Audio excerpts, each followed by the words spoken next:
Assalamualaikum warahmatullahi wabarakatuh. Waalaikumsalam. Waalaikumsalam warahmatullahi wabarakatuh. Sahabat Livestock sekalian yang saya hormati, Bapak, Ibu, Saudara, anak-anak, siswa SMA Lab School, Cibubur, semuanya yang saya cintai dan saya banggakan. SMA Lab School Cibubur sudah menyelenggarakan Livestock yang pertama berkaitan dengan Hari Olahraga Nasional. Kemudian Livestock yang kedua berkaitan dengan asik menulis. Waktu itu membuat karya tulis. Nah, hari ini kita masuk di Hari Sumpah Pemuda yang ke-92. Tentunya banyak makna yang bisa kita petik. Kita kaitkan tentang pemuda, tentang pelajar, dan tentang kiprah guru-guru bagaimana memaknai Hari Sumpah Pemuda ini.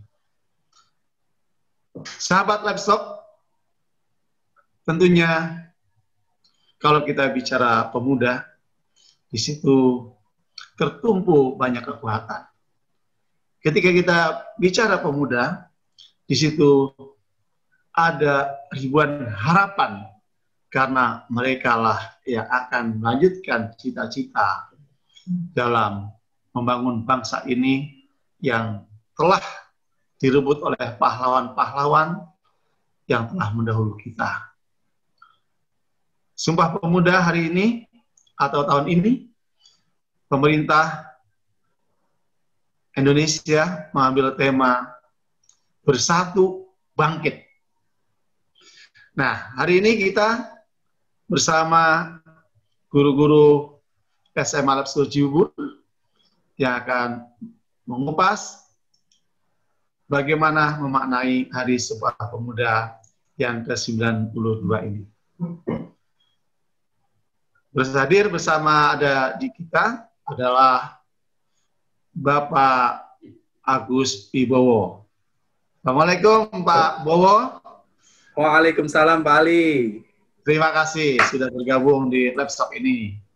Pak Bowo mengajar PPKN, Pendidikan, ya, Pancasila, dan Kewarganegaraan. Nanti bagaimana memaknai Sumpah Pemuda dari sisi PPKN.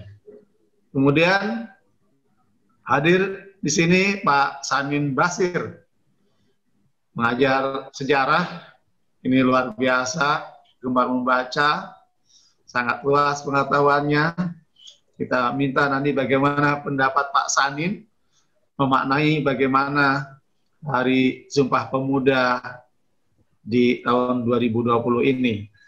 Pak Sanin mengajar sejarah, tentunya sesuai dengan kapasitas dan disiplin ilmunya, bisa bagaimana memaknai Hari Sumpah Pemuda ditinjau dari sejarahnya. Meskipun itu tidak pada posisi harus itu, boleh kemana-mana Pak Sanin. Assalamualaikum Pak Sanin. Waalaikumsalam Pak Ali, teman-teman semua. Selamat sore. Assalamualaikum. Kemudian untuk yang ketiga, Ibu Firda Nurmalasari. Beliau. Waalaikumsalam Bu Mala. Sehat selalu ya. Insya Allah Pak. Bu Mala mengajar bahasa Indonesia. Kalau kita bicara Sumpah Pemuda, bertanah air satu, tanah air Indonesia. Berbangsa satu, bangsa Indonesia. Dan berbahasa satu, bahasa Indonesia. Nah, Bu Mala mengajar bahasa Indonesia. Jadi tepat sekali nih, memaknai bagaimana seharusnya pemuda menggunakan bahasa Indonesia atau tinjauan makna Sumpah Pemuda dari tinjauan bahasa. Baik para pemirsa, sahabat Livestock sekalian, di sore hari ini saya ingin tanya nih ke Pak Bowo. Pak Bowo, apa makna Hari Sumpah Pemuda menurut Pak Bowo ini? Hari Sumpah Pemuda menurut saya adalah hari di mana sebagai hari momentum, di mana Indonesia ini yang beraneka ragam, ya, beraneka budaya, beraneka bahasa, kumpul menjadi satu kesatuan, Jong Java, Jong Bali, Jong Ambon, mengikrarkan diri bertanah air, satu tanah air Indonesia. Jadi sikap nasionalisme yang tinggi terhadap pemuda-pemuda, begitu Pak Ali, terkait dengan Sumpah Pemuda. Artinya memaknai pemuda itu harus memiliki nasionalisme. Iya, cinta tanah air yang kuat Cinta terhadap negara. tanah air. Terima kasih Pak Bowo. Kalau Pak Sanin, bagaimana nih Pak Sanin berkaitan dengan apa makna Sumpah Pemuda dari Pak Sanin ini? Suaranya belum keluar ya Pak Sanin ya? Coba cek sound dulu. Cek audio.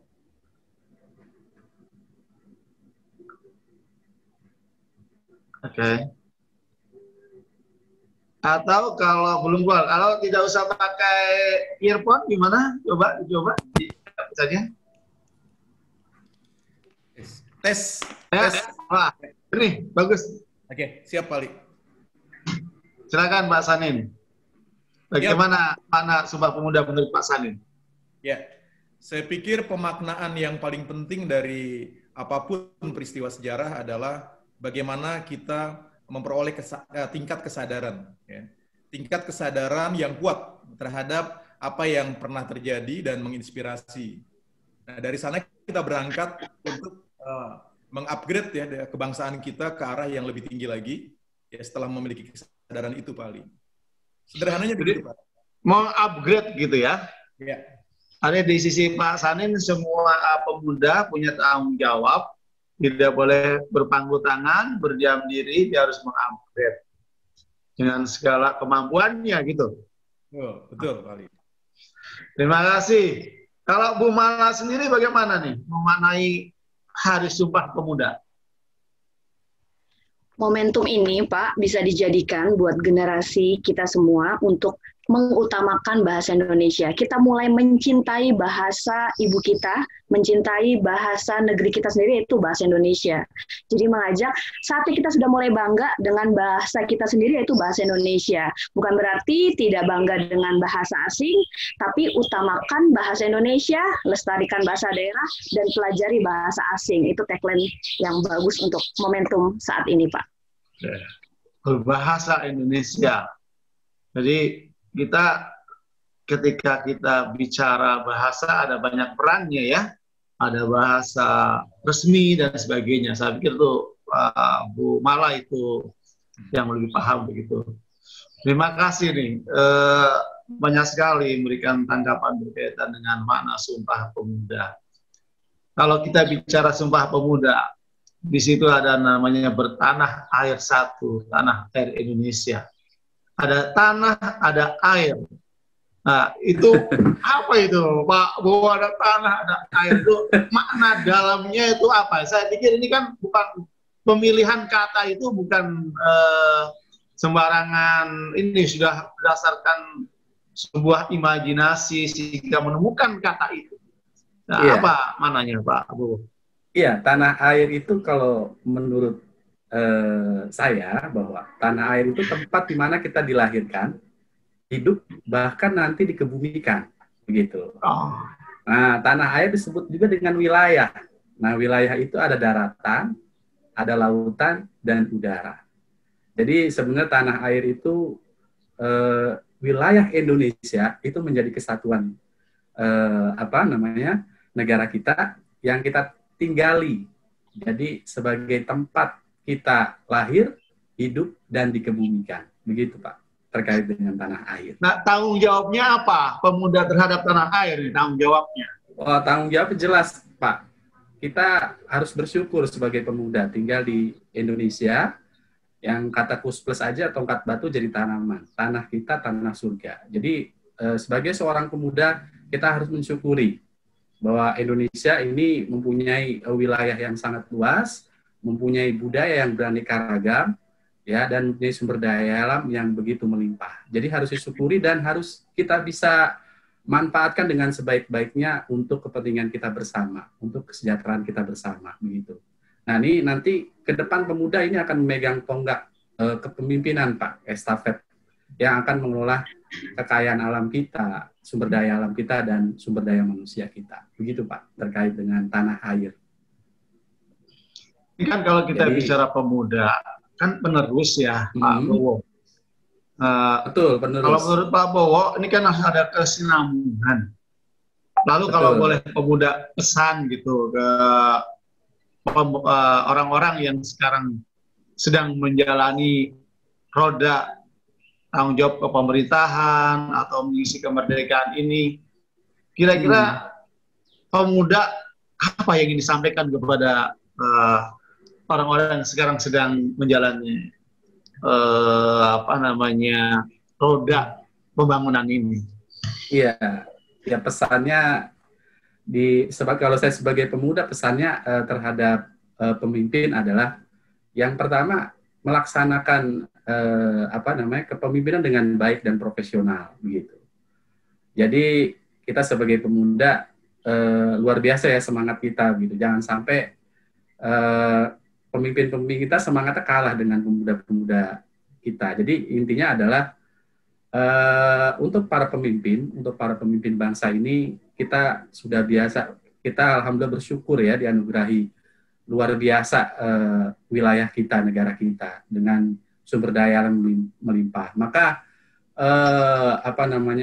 aturlah, pimpinlah negara ini dengan baik, begitu. Ini pesan pemuda terhadap pemimpin bangsa ini. Saya yakin Indonesia akan menjadi lebih baik dan lebih baik lagi, begitu, Pak Ali. Ya, kalau kita bicara pemuda, Pak Sanin mau ada pandangan berkaitan ini, silakan Pak Sanin. Siap Pak Ali, terima kasih. Pak Bowo, mungkin mohon izin untuk menambahkan ya terkait dengan yang disampaikan Pak Bowo. Kaitannya dengan satu kesatuan wilayah tadi, ya, nation gitu, mungkin masuk ke dalam sejarah juga, terutama kalau kita bicara tentang Nusantara, begitu. Adalah satu kesatuan yang tak terpisahkan, di mana di dalamnya ada kekayaan, gitu ya, kekayaan alam yang harus dijaga selain kedaulatan. Nah, konteks ini di era kekinian tentu kita harus menghubungkan pada generasi muda ini tentang ya, bagaimana menjaga sumber daya mineral itu agar tidak dieksploitasi habis misalnya. Sejarah menekankan bagaimana manusia Indonesia begitu untuk berkeadilan sosial sesuai dengan Pancasila, sila kelima misalnya. Artinya bagaimana sumber daya mineral, kekayaan yang ada di dalam kebangsaan kita ini selain dijaga, juga bisa dikelola dengan baik, tidak dikorupsi misalnya, tidak dirusak misalnya, tidak dilakukan misalnya jual beli terhadap asing yang luar biasa bebas begitu. Nah, sejarah mengajari kita untuk bagaimana kita menempatkan semua itu sebagai bagian, bukan sebagai warisan ya, tapi sebagai amanah besar yang harus nanti bisa dilaksanakan sesuai dengan hal-hal yang semestinya begitu. Itu mungkin sementara Pak Ali. Oke. Tanah air itu kan berarti harus dibela ya. Betul. Saya waktu kuliah dapat tuh namanya wawasan Nusantara. Nah, iya, wawasan Nusantara. Iya, dia tidak boleh sejengkal pun kita lepas tanah air kita ke orang asing, katakanlah semacam itu. Apakah begitu? Kan ada juga harus memahami, kalau yang saya ingat nih, ada HTAG, ada hambatan, tantangan, ancaman, dan gangguan gitu ya. Karena tanah air kita harus kita bela. Nah, kehadiran pemuda apa harus sampai situ juga? Apa arti membela tanah air itu gimana ya kalau untuk pemuda itu ya? Bentuk bela negara banyak memang. Sebenarnya ada unsurnya, Pak. Ada unsur utama, kita punya Tentara Nasional Indonesia. Okay. Nah, kalau untuk pemuda banyak kita dalam cara membela negara ini. Kalau kita menjadi atlet, ya atlet yang berprestasi begitu. Kalau kita jadi guru, ya jadi guru yang profesional dan membanggakan bagi peserta didiknya. Kalau kita jadi siswa, maka kita harus mempunyai prestasi baik di bidang akademik maupun non-akademik. Itu salah satu sebenarnya bela terhadap negara kita. Begitu Pak Ali. Jadi bela negara itu tidak berarti memanggul senjata. Iya, tidak berarti memanggul senjata. Begitu. Sesuai dengan kondisinya. Kalau profesinya sebagai, katakan tadi, artis, jadilah artis yang membangun bangsa ini, gitu ya. Betul. Iya Pak.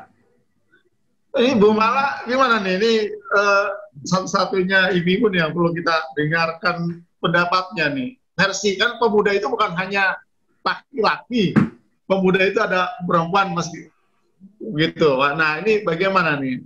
Memudi lah kalau dalam hal ini. Iya, sebagai pemudi juga kita tentu harus bangga tadi salah satunya dengan tanah air kita yang tadi seperti saya sepakat dengan pernyataan Pak Bowo dan Pak Sanin yang mengatakan bahwa kita harus bangga sama tanah air kita dan bela negara itu bukan hanya sekedar hanya misalnya seperti wamil gitu misalnya paham saja atau ketika misalnya seperti ini nih Pak lagi kita berbicara formal, misalnya dia bisa menempatkan diri dengan menggunakan bahasa formal, itu juga dikategorikan sebagai bangga. Bangganya bukan hanya bangga dalam hal menggunakan bahasa, ketika dia menggunakan bahasa kan berarti ada identitas dari negaranya. Berarti dia bangga juga sama tanah air, bangga juga sama bangsanya tentu. Apalagi kita patut berbangga Pak, karena Indonesia ini ternyata juga bahasanya itu sebenarnya bisa dikatakan satu, yaitu bahasa resmi dan nasional kita sama. Berbeda dengan negara-negara sekitar kita yang mungkin bahasa nasionalnya maupun bahasa resminya bisa berbeda gitu, bisa lebih tunggal Pak. Walaupun kita Bhinneka Tunggal Ika, tapi bahasa nasional kita, bahasa resmi kita hanya satu, bahasa Indonesia. Sehingga di situ, kalau kita menggunakan bahasa Indonesia sesuai dengan kondisinya, sesuai dengan tempatnya, itu salah satu menurut saya sebagai bangga juga terhadap tanah air kita. Kurang lebih seperti itu Pak. Oke. Saya hari ini termasuk senang dan apresiatif nih ke tiga pembicara, semuanya pakai batik. Ini kan Indonesia banget gitu. Saya jadi merasa bersalah ini. Bajunya tidak batik. Oke. Tapi tentunya tidak mengurangikan katanya jiwanya. Yang penting jiwanya ada di sini ya. Iya, benar Pak. Kalau ini. Iya, kalau itu saya keluarlah itu tulisan NKRI harga mati itu Pak. NKRI harga mati. Ya, yang penting adalah jiwanya bagaimana terbangun makanya bangunlah jiwanya, bangunlah badannya gitu ya. Oke. Bahwa itu berkaitan dengan bagaimana kita harus punya tanggung jawab membangun tanah air ini. Pak Sanin, kalau kita bicara tentang Hari Sumpah Pemuda, kan tidak langsung ujuk-ujuk, ini ujuk bahasa mana ya? Mohon maaf kalau tiba-tiba ya, bahasa Indonesia tiba-tiba. Mohon maaf nih Bu Mala, ini saya sudah memberikan bahasa yang tidak tidak baik, karena harusnya bahasa Indonesia tiba-tiba. Kan tidak muncul tiba-tiba pemuda mengucapkan Sumpah Pemuda. Nah, pasti ada rangkaian-rangkaian sejarah panjang sehingga itu muncul itu Sumpah Pemuda. Nah, gimana nih Pak Santi, ini perjalanan ini sebenarnya latar belakangnya apa sih sehingga muncul Sumpah Pemuda ini? Ya Pak Ali, mungkin saya menghubungkan dengan tulisan saya yang kemarin di Kompasiana ya, terkait dengan Sumpah Pemuda ini. Saya memberi judul 1928 dan 17 tahun setelah itu. Artinya kita merdeka begitu.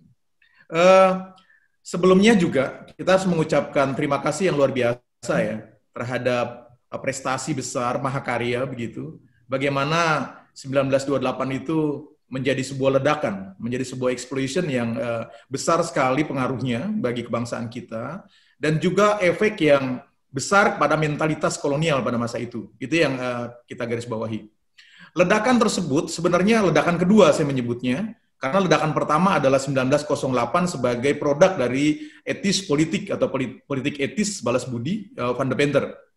Nah, trilogi Van de Venter itu salah satunya adalah edukasi, membuahkan ketercerahan generasi pada masa itu yang di awal abad 20 mengalami ledakan pertama itu.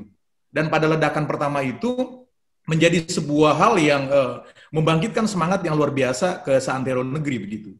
Budi Utomo dan banyak organisasi yang kemudian tumbuh ya, itu menjadi sebuah embrio. Saya menyebutnya sebuah embrio gitu. Sebuah embrio yang sangat berpengaruh, yang sangat menggurita begitu kekuatannya. Sampai kemudian pada 1928 kita punya perhelatan Akbar yang secara praktis bisa kita pakai untuk alat juang mencapai kemerdekaan sebuah bangsa. Ya, sehingga saya menyebutnya mereka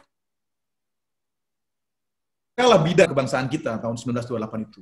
Meskipun memang kita merdeka 17 tahun kemudian. Nah, rentang waktu sejarah ini saya melihat bahwa 1908 ke 1928 ya, kita perlu waktu 20 tahun untuk bisa menjadi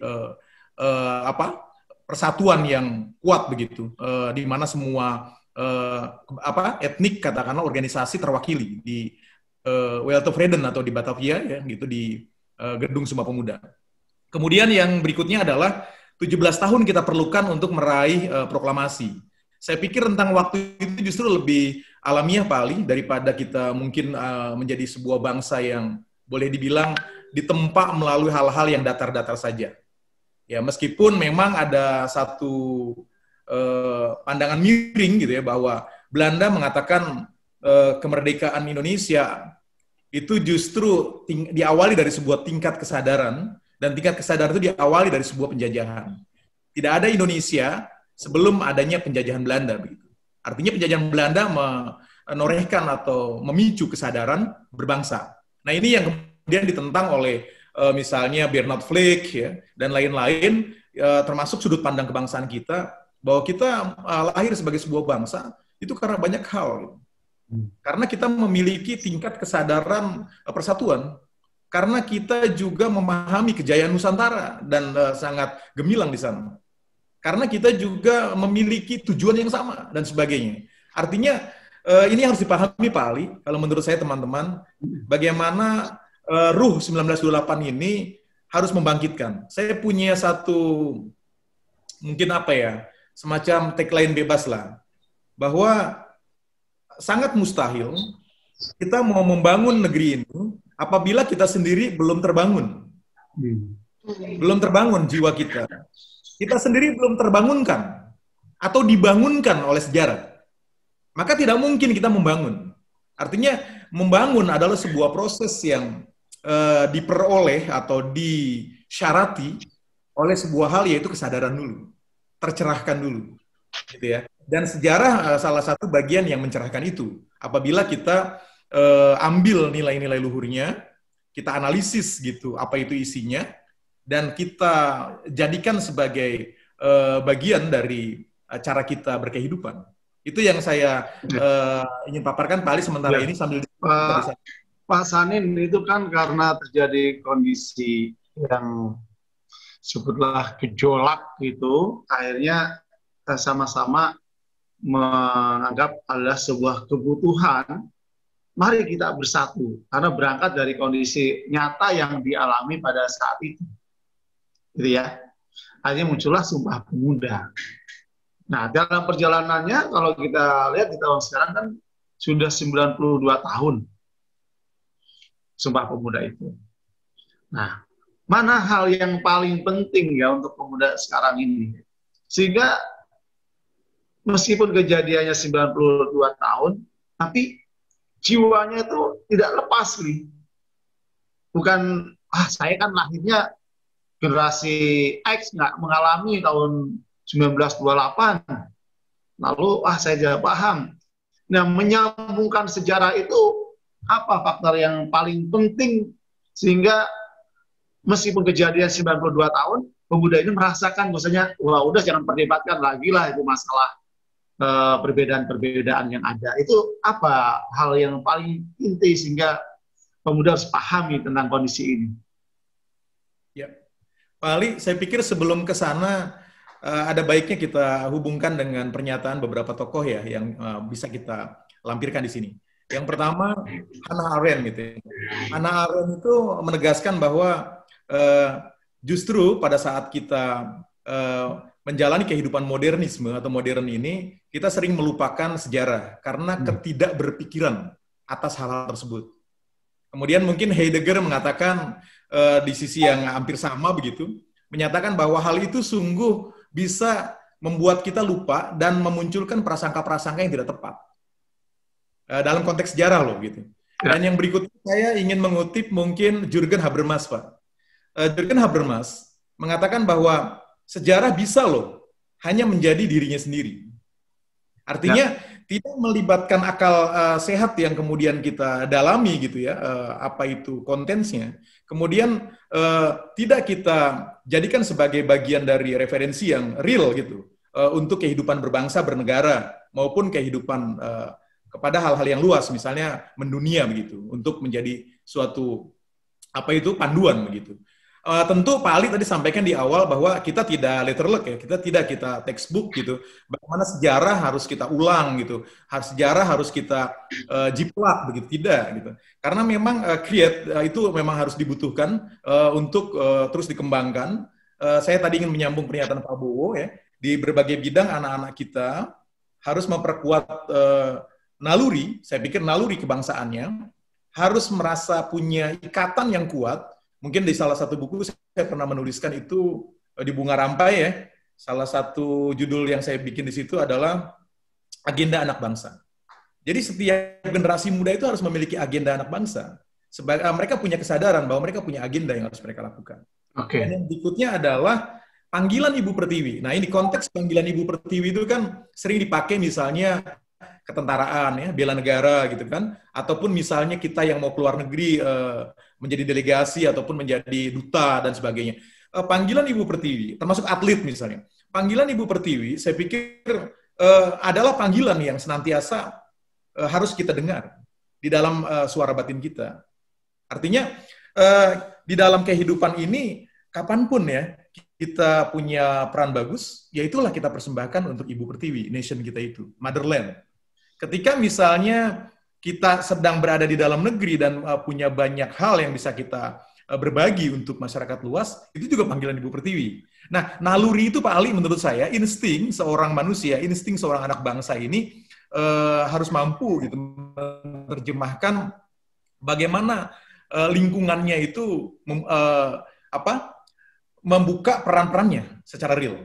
Termasuk peran-peran yang sifatnya nggak harus konkret Pak Ali. Mungkin Pak Ali tadi menyebut jiwa raga. Saya pikir banyak peran-peran yang tidak bersifat fisik. Ya, tidak harus seseorang itu menjadi misalnya profesi yang konkret, misalnya di dunia pertambangan, ya, menjadi penerbang, menjadi dokter, gitu. Tapi orang-orang seperti misalnya menjadi pemikir, aktivis LSM, ya, ulama, begitu, ya cendekiawan, begitu, ataupun wartawan, misalnya atau jurnalis. Selama misalnya dia punya idealisme dan dia berjalan di atas rules itu dan dia berikan bakti tertinggi untuk negeri, saya pikir itu bagian dari nasionalisme yang kita mekarkan gitu. Seperti pernyataannya Benedict Anderson. Ya. Luar biasa menarik ya Pak Sanin. Jadi harus muncul dari jiwa yang dalam berkaitan dengan membangun bangsa ini. Nah, kalau Bu Mala, gimana menurut Bu Mala ini? Berkaitan tadi Pak Sanin berikan tanggapannya. Bu Mala mungkin punya angle yang berbeda, bagaimana kan kalau kita akan membangun kebaikan, kita tidak harus bertemu pada kondisi yang benturan, baru kita berubah menjadi baik, harus ketemu benturan dulu. Nah, saya pikir pentingnya sejarah kan, kita jangan mengulangi kejadian-kejadian yang lama, belajar dari kejadian yang lama. Nah, yang itu jangan mundur lagi, tapi justru kita harus ke depan gitu. Nah, pengalaman-pengalaman lalu itu yang akhirnya muncul dari Sumpah Pemuda itu tentunya ini ada sebuah pengalaman yang sudah banyak hal yang dilakukan, muncullah Sumpah Pemuda. Nah, Bu Mala sendiri nih sebagai pemudi atau sebagai guru bahasa Indonesia, nah, gimana angle berkaitan dengan berbangsa sebagai bangsa Indonesia ini, Bu Mala? Tadi yang dijelaskan Pak Sanin kayaknya sudah menjelaskan kalau secara sejarah luar biasa lah Pak Sanin, Pak. Tapi kalau saya ditanya tanggapan seputar bagaimana sih pandangan saya terhadap berbangsa, kalau tadi saya malah lebih sepakat memang mungkin ada sebagian dari kita yang perlu benturan dulu, Pak. Perlu benturan dulu agar mungkin kedepannya akan jadi lebih berhati-hati. Benturan itu kita bisa jadi lebih belajar ke depannya. Kan terkadang memang benar Pak, ketika misalnya kita ketemu benturan, kita pasti tidak ingin ketemu benturan lagi gitu. Tapi terkadang malah itu yang dijadikan pondasi atau loncatan awal kita akan mungkin lebih loncat lagi ke depannya jauh, melangkahnya lebih jauh lagi gitu. Jadi terkadang kalau saya termasuk mungkin orang yang perlu benturan dulu supaya saya mungkin lebih meloncat lagi lebih jauh lagi gitu. Walaupun mungkin yang lebih baik yang tadi dikatakan oleh Bapak gitu, tapi menurut saya ya sama halnya seperti Bhinneka lah Pak, pasti berbeda-beda setiap orang karena mempunyai karakter masing-masing. Yang terpenting adalah tujuannya, targetnya nanti ke depannya seperti apa. Gitu Pak. Dan hidup itu tidak mulus ya, kadang-kadang memang benar terjadi benturan, hanya kita belajar pada posisi itu kita, ada kejadian ini, kita ambil hikmahnya, kemudian kita perbaikinya. Saya pikir pemuda sekarang juga berhadapan begitu kan. Kalau kita bicara misalkan sebutlah kemajuan teknologi sekarang, IT sekarang, kan itu dia dialami tahun 1928. Tentunya benturannya beda, tapi yang tidak boleh hilang adalah bagaimana itu semuanya jadi instrumen tetap cinta tanah air, tetap sebagai bangsa Indonesia, tetap menggunakan bahasa Indonesia sebagai bahasa kebanggaannya. Ya, mungkin itu barangkali yang dimaksud dengan Bu Mala, kondisi yang berbeda-beda itu hanya bertemu dengan benturan, begitu maksudnya. Iya, benar Pak. Ya, jadi tadi caranya bisa berbeda-beda, tapi kembali lagi ke target awal, tetaplah kita kembali lagi kalau kita tuh harus cinta tanah air, tadi bangsa dan juga bahasa kita gitu. Kalau Pak Bowo sendiri gimana nih Pak Bowo? Bu Mala malah berpikirnya kadang harus bertemu dengan kondisi ini. Nah, ada juga kita jangan mengulangi gitu. Pak Bowo pandangannya bagaimana nih berkaitan? Kalau pandangan saya lebih sebagai ajang pembelajaran buat kita semua, pengalaman itu, sejarah itu. Nah, untuk melangkah lebih baik lagi, belajar dari lalu-lalu gitu. Hikmah-hikmah apa yang didapat begitu. Kalau saya lebih ke sana gitu. Misalnya terjadi momentum misalnya 1908 Budi Utomo, lalu Sumpah Pemuda, sampai yang terakhir adalah proklamasi. Nah, itu kan dilalui dengan penuh perjuangan momentum-momentum itu. Nah, momentum-momentum sejarah itu dijadikan sebagai pembelajaran buat kita. Ada sisi-sisi positifnya. Kira-kira bagaimana sikap-sikap pejuang zaman dulu? Apa yang bisa kita ambil dari kejadian-kejadian masa lalu, begitu Pak? Terkait dengan momentum kejadian masa lalu, begitu, atau sejarah masa lalu. Kalau dari sisi bahasa nih, Bu Mala nih, bahasa Indonesia. Nah, Bu Mala sendiri melihat tentang bahasa Indonesia sekarang, yang tentunya itu sudah menjadi deklarasi untuk ada sebagai bahasa satu bahasa Indonesia. Apakah kondisi sekarang ini ada penurunan gitu terhadap kebanggaan menggunakan bahasa Indonesia? Atau ada harapan dari Bu Mala misalkan hendaknya bahasa Indonesia digunakan pada banyak aspek gitu? Bagaimana Bu Mala? Iya Pak, kalau menurut saya Pak, dipandang dari kondisi penggunaan bahasa Indonesia yang sekarang, saya bisa mengatakan bahwa mungkin lebih cenderung memudar Pak, kebanggaannya. Ya, hal itu juga tidak bisa dipungkiri karena mungkin pertama ada globalisasi, dan juga banyak, saya menyebutnya budaya populer Pak. Saya langsung mencermati di bagian remaja, buat saya marilah yang namanya generasi penerus kan, mungkin setelah Pak Sanin, Pak Bowo, Pak Ali, bahkan saya, ya selanjutnya anak didik kita gitu. Tapi ya mungkin di tengah dari umur mereka yang masih dikategorikan masih sebagai pembelajar, masih mencerna dari kanan dan kiri, pengaruh dari globalisasi itu ternyata sangat mengikis mereka, khususnya dalam hal bahasa Pak. khususnya saya mencermati dalam hal, misalnya mereka sekarang sangat cinta sama yang namanya Korea. Sampai mereka bela-bela untuk belajar misalnya bahasa asing, yaitu bahasa Korea. Di luar dari itu mereka juga mungkin bisa jadi menjadikan bahasa asing seperti bahasa Inggris jadi nomor 1. Tidak salah, Pak. Tapi ada yang mungkin akhirnya jadi mereka lupa bahwa bahasa ibu mereka, kemudian bahasa nasional kita, bahasa negara ini menjadi kaya, salah satu juga karena bahasa. Indonesia itu kan daerahnya banyak, terdiri dari berbagai macam pulau, dari macam suku, bahasa daerah banyak, tapi yang persatukan adalah bahasa Indonesia. Nah, bahasa Indonesia ini seharusnya sudah bergerak, tumbuh berkembang dalam arti semakin dinamis. Bahasa kan dinamis ya Pak, jadi selalu berkembang gitu, tidak bisa statis. Tapi ketika sudah ada arus misalnya dari luar, kemudian mungkin karena kita juga kurang mempopulerkan bahasa Indonesia, akhirnya timbullah budaya-budaya populer, masuk dengan Koreanya, dengan misalnya Hollywoodnya, lain sebagainya, sehingga akhirnya kiblat anak-anak jadi berubah. Akhirnya itu yang mulai memudarkan. Contohnya adalah misal dalam kegiatan kita keseharian di sekolah, di kelas, ya mereka akan berbicaranya campur sari. Kalau dalam pelajaran saya disebutnya campur kode, cuma bahasa anak-anak campur sari. Jadi mereka bilang, Bu, saya sudah mengupload ya, gitu, mengupload gitu, memposting gitu. Kenapa tidak mengunduh gitu? Tapi ya itu, mereka selalu bilang kan bahasa Indonesia kurang viral, Bu. Ya akhirnya jadi seperti kayaknya nggak keren kalau nggak pakai bahasa asing gitu. Padahal kalau kita bisa mengindonesiakan bahasa Indonesia, ya siapa tahu bahasa Indonesia kelak akan menjadi seperti bahasa Inggris yang notabene sebagai nomor 1 di dunia sebagai penutur terbanyak, ya. Karena sampai detik ini bahasa Indonesia termasuk ke dalam 10 besar bahasa di dunia dalam hal penuturnya Pak, 10 besar.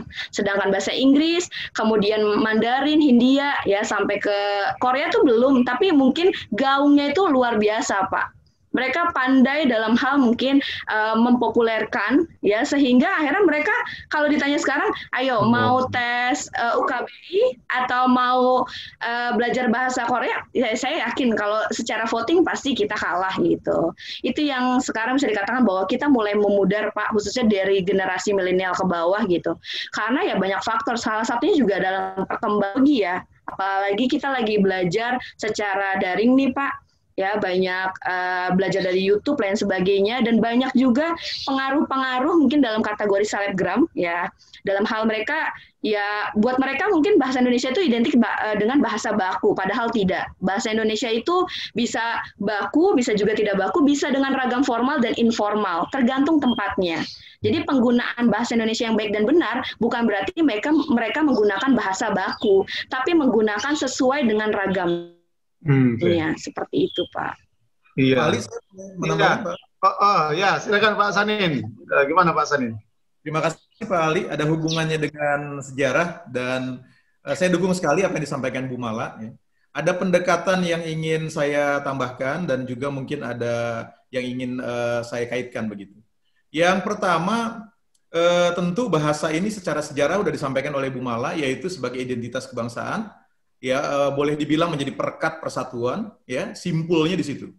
Ketika bahasa Melayu didaulat menjadi bahasa Indonesia karena memang bahasa pengantar, ya, bahasa ibu begitu, kemudian orang Jawa yang notabene pengguna paling banyak ya di negeri Nusantara begitu, legowo begitu. Saya pikir ini sebuah hal yang sangat menarik ya. Dan kemudian sejarah mengatakan bahwa peran bahasa sangat mempersatukan. Ya, apalagi pada saat penjajahan Jepang, kemudian bahasa Indonesia juga diperbolehkan sebagai bahasa pengantar. Nah, itu juga tambah rekat lagi persatuan kita. Ya, artinya menurunkan egosentrisme atau sektarian etnik-etnik ya yang punya ratusan bahasa di Indonesia, lebih dari 200 bahasa begitu. Ya. Nah, ini menarik. Kemudian dari kaitannya dengan modernisme Pak Ali, kalau tadi disampaikan Bu Mala ketika ada hal-hal populer ya, mungkin ada dosen saya pernah menyebutkan ya Bapak Budi Hardiman gitu ya, mengatakan bahwa itulah takdir modernisme begitu, di mana kemajuan-kemajuan yang dikuasai oleh Barat misalnya di hari ini begitu, itu memang menjadi sesuatu yang tentu menjadi kiblat dalam tanda kutip ilmu pengetahuan atau hal lainnya. Korea misalnya, budaya Korea gitu, atau bahasa Perancis gitu yang populer gitu ya di dunia, atau yang lain-lain. Saya pikir memang itu adalah bagian dari bagaimana mereka menyebarkan kebudayaannya.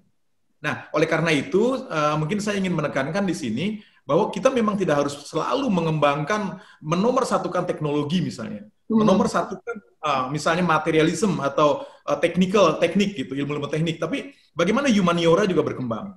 Kebudayaan itu adalah bagian dari citra sebuah bangsa, menjadi ruh ya yang bisa justru ya yang bisa menguatkan ke hal-hal lain. Nah, kalau mungkin Kuncharaningrat pernah membagi 7 unsur kebudayaan ya, dan saya tidak perlu menyebutkan satu-satu, dan salah satunya adalah bahasa begitu. Nah, disinilah kita harus memiliki tingkat ya boleh dibilang kesadaran yang tinggi terhadap kepemilikan bahasa itu sendiri.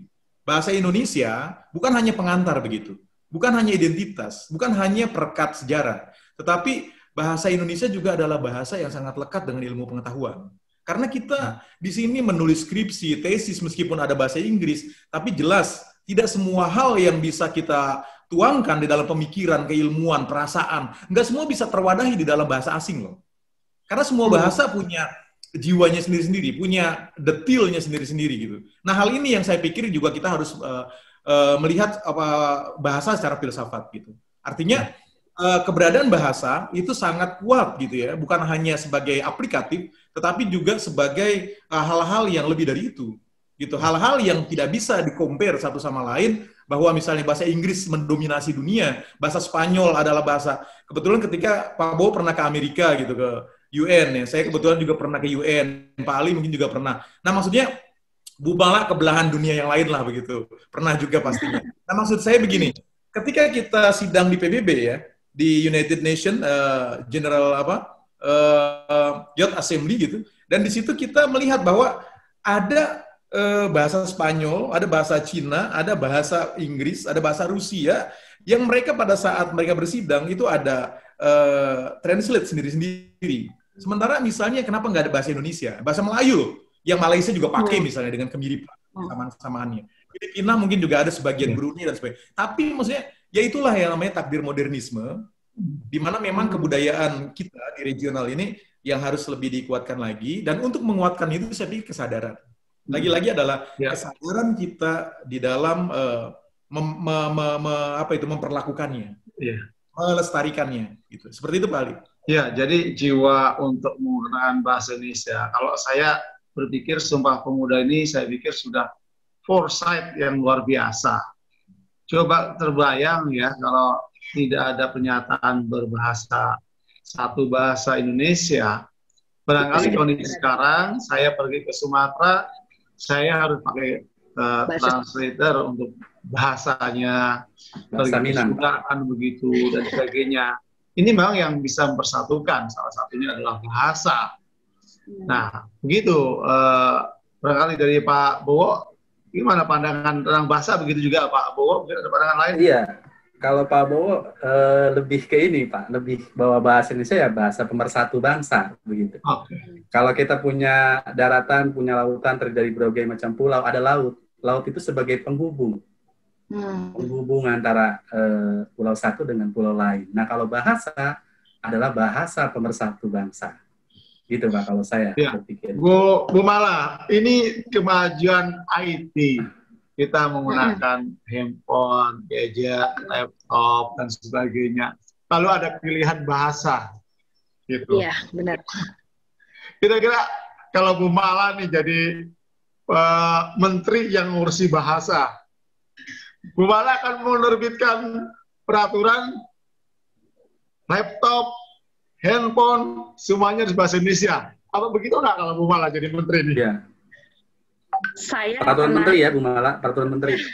Ya kan kita kalau jadi menteri, Bu Mala kan ini doa juga loh Bu Mala. Iya benar. Siapa tahu kan Pak? Betul. Iya. Amin, amin. Jadi peraturan Menteri Firda Nurmalasari ya. Silakan, Bu Mala gimana? Kalau ingin nggak membuat peraturan begitu? Ya, jadi kalau misalnya ini bunyinya berarti jika aku menjadi menteri gitu ya Pak. Iya. Jika aku menjadi menteri bahasa gitu. Kalau saya akan salah satu yang saya jadikan kiblat Pak adalah Jepang Pak. Jepang itu sangat mendewakan bahasanya, Pak. Kalau misalnya kita belajar dari negara tersebut gitu, Pak, hampir waktu itu saya pernah dapat kesempatan ke sana, Pak. Kemudian banyak semuanya itu tetap pakai menggunakan bahasa dia. Ya, bahasa Jepang, tulisannya lain sebagainya. Dia seperti seolah-olah terserah misalnya wisatawan bingung atau tidak gitu, tapi dia tetap menggunakan bahasanya dia gitu. Walaupun mungkin ada di bagian-bagian tertentu tetap ada translate-nya gitu, tapi hanya bagian-bagian tertentu. Dan kita bisa mengadopsi gitu. Jadi artinya tetaplah kita mengindonesiakan bahasa Indonesia khususnya di negara kita gitu, Pak. Karena jangankan sama modernisasi yang tadi disebutkan sama Pak Sanin, kemudian sama Bapak soal IT, kita pun masih seolah-olah kayak tabrakan sama bahasa daerah, Pak. Di daerah itu kan sebenarnya bahasa Indonesia juga kurang populer, Pak, karena mereka juga masih menomorsatukan bahasa ibu mereka. Mungkin kalau di Jawa pakai bahasa Jawa gitu, kemudian kalau di Sumatera pakai bahasa Sumatera, misalnya kalau di Padang pakai bahasa Padang gitu. Itu pun mereka harus belajar. Toh memang kenyataannya untuk mendapatkan nilai bahasa Indonesia PR, Pak. Ya, sangat PR. Bagi saya sebagai pengajar pun itu juga membingungkan gitu. Kenapa anak-anak bahasa asingnya lebih tinggi dibanding bahasa Indonesia? Kebetulan saja mungkin sekolah kita yang notabene-nya banyak latar belakangnya sehingga tidak menjadikan sebagai bahasa Sunda itu satu-satunya bahasa ibu mereka. Tapi berbeda halnya ketika kita di Jawa mungkin. Akhirnya bahasa Jawa lebih tinggi nilainya dibanding bahasa Indonesia. Padahal notabene yang tadi disebutkan sama Pak Sanin, bahasa Indonesia itu kan sebenarnya bahasa ibu mereka, bahasa nomor 1, bahasa nasional, bahasa resmi. Ya, yang seharusnya dari mereka kecil pemolehan bahasa mereka yaitu harusnya bahasa Indonesia. Seperti itu. Jadi kayak sepertinya sudah saatnya kita mengindonesiakan bahasa Indonesia di negeri kita tercinta ini. Ya, ini luar biasa nih, benar-benar nih menjiwai bahasa Indonesia.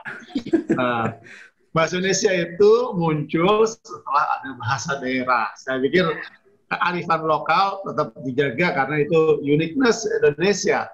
Ada bahasa Jawa, ada bahasa Sunda. Nah, itu tetap kita jaga. Itu sebagai hasanah dan kekayaan. Nah, yang tidak boleh adalah pandangan yang sempit sehingga saya asal ngomong dengan orang yang beda suku, saya akan bertahankan bahasa suku itu, tidak terjadi transaksi komunikasi.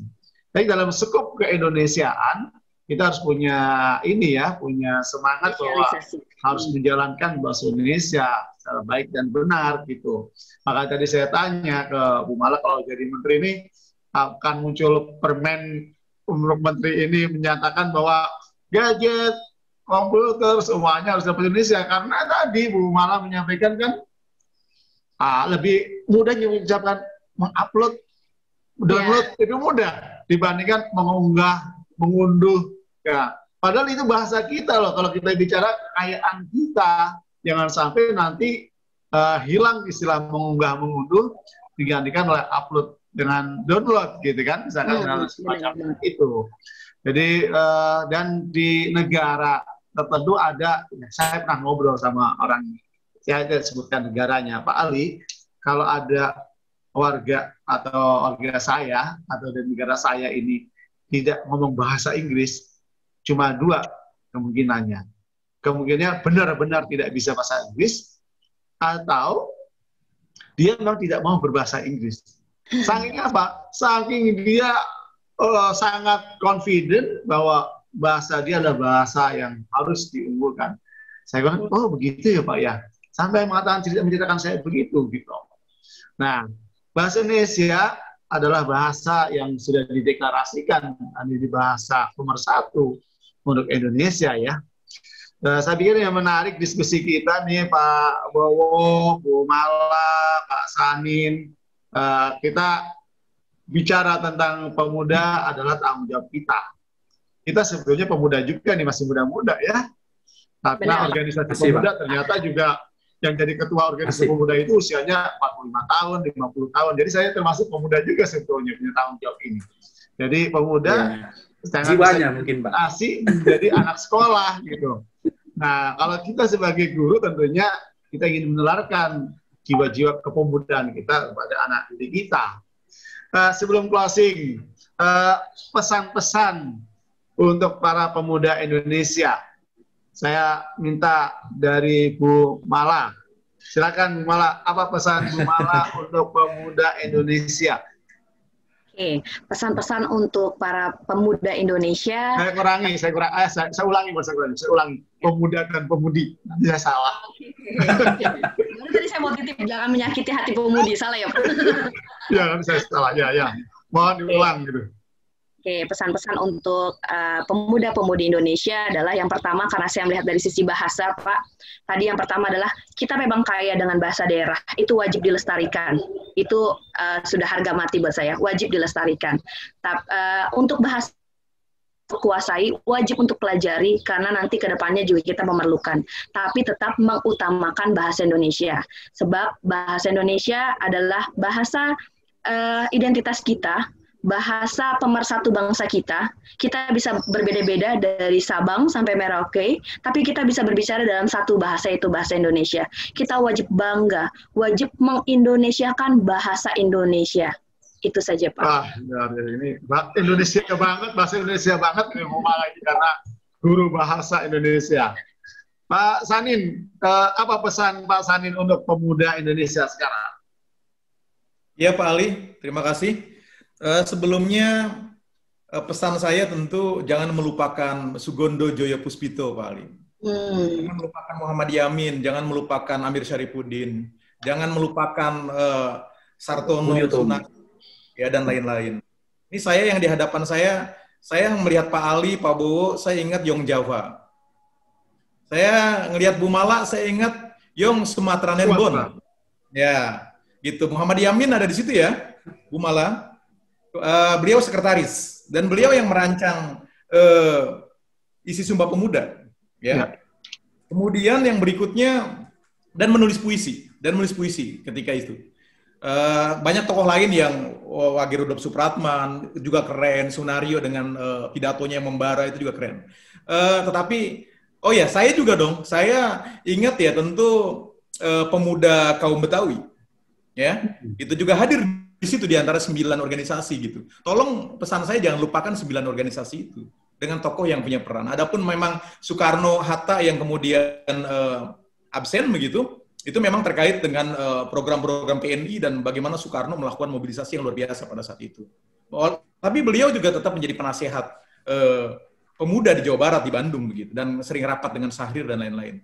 Adapun Muhammad Hatta memang sibuk menyelesaikan kuliahnya gitu di Belanda, ya. Nah, jadi itu yang saya ingin sampaikan. Pertama adalah pesan sejarah, Pak Ali, terkait dengan hal tersebut. Karena orang tidak kenal Sugondo, Pak. Kebanyakan generasi kita tidak kenal Sugondo. Tidak kenal peran Yamin di situ. Ya, gitu. Jadi, dan lain-lain yang ada di situ. Banyak sekali nama-nama dari Yong Celebes, Yong Ambon, ya. Dari P3I atau PPPI, ya, Perhimpunan Pelajar-Pelajar Indonesia, dan Sugondo dari situ. Kemudian yang berikutnya, saya juga ingin menyatakan begini, Pak Ali, sejarah memang tidak mudah. Karena kita adalah dimensi masa lalu yang mencoba menghadirkan diri atau dihadirkan. Nah, tentu pilihan kedua lah yang kita inginkan adalah dihadirkan. Karena kita memiliki sense of belonging yang kuat terhadap konten masa lalu, ya, yang menjadi modal utama kita di dalam kehidupan tadi. Kemudian yang berikutnya, Pak Ali, yang ingin saya sampaikan juga adalah saya ingin mengucapkan terima kasih untuk Revolusi 4.0. Karena memang dengan Revolusi 4.0 kita jadi ingat lagi Revolusi 1.0. Jadi ingat lagi Revolusi 2.0 dan seterusnya. Artinya apa? Sejarah lagi-lagi dilupakan, Pak Ali, apa yang pernah terjadi ya di Revolusi 1.0, 2.0. Baru kemudian diperhadapkan manusia pada Revolusi 4.0, kita ingat lagi. Artinya hal-hal seperti ini, Pak Ali, memang kita seperti melawan takdir. Dalam tanda kutip begitu, guru sejarah adalah guru yang melawan takdir ketika orang lain bergerak ke depan melesat, kita ada di belakang ini berusaha mengejar juga, atau mungkin dihadirkan oleh orang lain untuk dikedepankan. Nah, disitulah mungkin terjadi diskursus, kajian-kajian yang akan memperkuat diri. Nah, maksud saya begini, Pak Ali, generasi muda harus memiliki naluri yang kuat untuk menggali nilai-nilai yang luhur, nilai-nilai kebangsaan kita. Peristiwa apapun, baik itu sebuah tragedi nasional, maupun peristiwa semacam 1928 yang sangat manis dan menggetarkan ini, saya pikir nggak boleh dilupakan. Seperti halnya Hannah Arendt dan lain-lain yang mengungkapkan tadi di awal. Yang berikutnya Pak Ali, saya ingin juga menyampaikan bahwa kegiatan seperti ini kan momentum ya sifatnya. Ya. Nah tentu sejarah bukan momentum gitu. Sejarah juga bukan palagan, bukan monumen yang kemudian kita kenal gitu. Saya pikir itu ada di dalam jiwa Pak Ali dan mengalir di dalam darah kalau Pak Bowo bilang tadi. Artinya memang saya pernah ikut dalam sebuah diskusi panjang di Gedung Sumpah Pemuda. Waktu itu organisasi kampus ekstra universitas gitu, Pak Ali. Dan di situ saya ngelihat aura Gedung Pemuda gitu ya di sana begitu. Tidak besar gedung itu dan tidak ada monumen yang hebat di sana di Jalan Keramat Raya itu. Tetapi maksud saya monumen itu ada di dalam diri kita gitu, terutama para pemuda kita Pak Ali.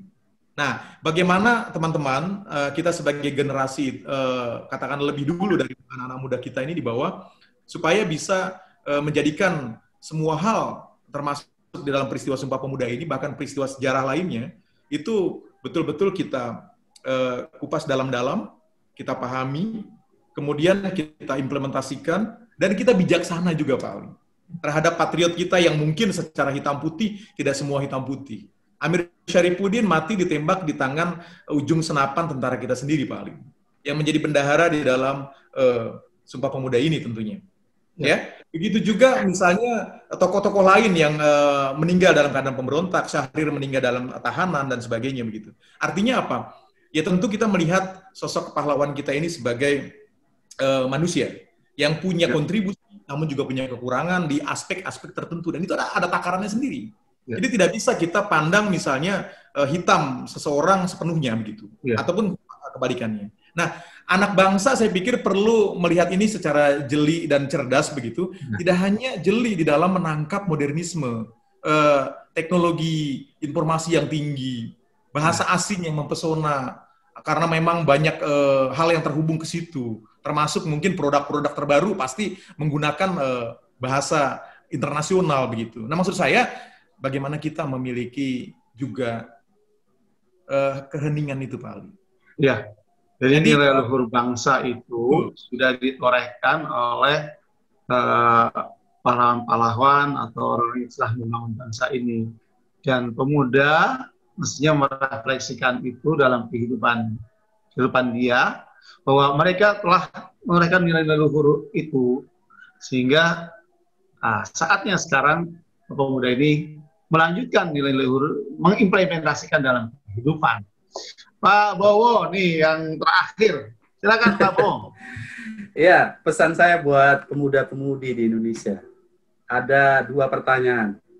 Seberapa cintakah Anda dengan Indonesia? Apa yang sudah Anda lakukan untuk Indonesia? Jadi intinya adalah seberapa cinta, mari kita tingkatkan nasionalisme kita terhadap bangsa dan negara. Mari kita tingkatkan patriotisme kita terhadap bangsa dan negara. Ingat, tanah air adalah tempat di mana kita lahir, hidup, dan mungkin meninggal di sini. Jadi tetap jaga rasa nasionalisme dan patriotisme kita terhadap negara dan bangsa Indonesia. Gitu Pak Ali. Ya, ada pepatah, di mana bumi dipijak, di situ langit dijunjung. Kita berpijak di Indonesia, kita harus cinta tanah air Indonesia. Kita berpijak di bumi Indonesia, kita harus bangga sebagai bangsa Indonesia. Kita berpijak di bumi Indonesia, kita harus bangga dengan bahasa Indonesia. Tema tahun ini adalah bersatu, bahwa Sumpah Pemuda bersatu bangkit. Ini mengilustrasikan bahwasanya ayo pemuda, saatnya kita bersatu untuk kebangkitan Indonesia. Sahabat Lapstop, pada kesempatan ini adalah laptop yang ketiga dalam rangka Hari Sumpah Pemuda. Saya ucapkan terima kasih kepada narasumber-narasumber yang luar biasa, Pak Agus Wibowo, Pak Sani Nasir, Ibu Firda Nurmalasari, ya, luar biasa. Dan kita punya event ya, Bu Mala ya. SMA Lab School Cibubur membuat kegiatan dalam rangka Hari Sumpah Pemuda. Bu Mala bisa jelaskan sebelum ditutup? Siap. Pak Ali, terima kasih untuk waktunya dan terima kasih sudah diajak berbincang-bincang dengan Pak Bowo dan Pak Sanin. Terima kasih juga. Nah, rangkaian ini termasuk ke dalam rangkaian Gebiar Bulan Bahasa dan Sumpah Pemuda. Nah, hari ini tepat pengumuman untuk Lomba Bulan Bahasa. Kalian bisa langsung beralih ke IG sekolah, ataupun juga IG Selasa Bahasa. Ada pemenang, 3 orang pemenang dari setiap level, kelas 10, kelas 11, dan kelas 12. Dan ada hadiah menarik dari kepala sekolah, serta dari sekolah. Ya, jadi jangan lupa kalian langsung sekaligus ke IG Selasa Bahasa untuk mengetahui siapa pemenang Lomba Bulan Bahasa dan Sumpah Pemuda. Selamat untuk para pemenang. Terima kasih Pak Ali. Informasinya Terima kasih Bu Mala. Jadi sahabat Network sekalian, ini adalah bagian dari ikhtiar keluarga besar SMA Lab School Cibubur untuk berkontribusi membangun bangsa ini, dan hari ini adalah Hari Sumpah Pemuda. Mudah-mudahan apa yang disajikan ini dapat memberikan manfaat bagi sahabat Labshop semuanya, Bapak, Ibu, para saudara-saudara sekalian, para pemirsa, dan siswa SMA Lab School Cibubur, dan seluruh keluarga besar Lab School, baik di Lab School Jakarta, Lab School Kebayoran, Lab School Cibubur, Lab School Cirendes semuanya. Mudah-mudahan ini adalah bagian yang bisa memberikan semangat untuk para pemuda kita bersatu, bangkit. Sampai ketemu di Labstock berikutnya. Assalamualaikum warahmatullahi wabarakatuh. Waalaikumsalam warahmatullahi wabarakatuh. Terima kasih Pak Ali, Pak Sanin, dan Pak Bowo. Terima kasih Pak Ali. Selamat lalu Pak Bowo. Terima kasih Pak Sanin, Bu Mala. Pak Sanin, jaga kesehatan. Keren-keren banget ini. Iya, cuci tangan.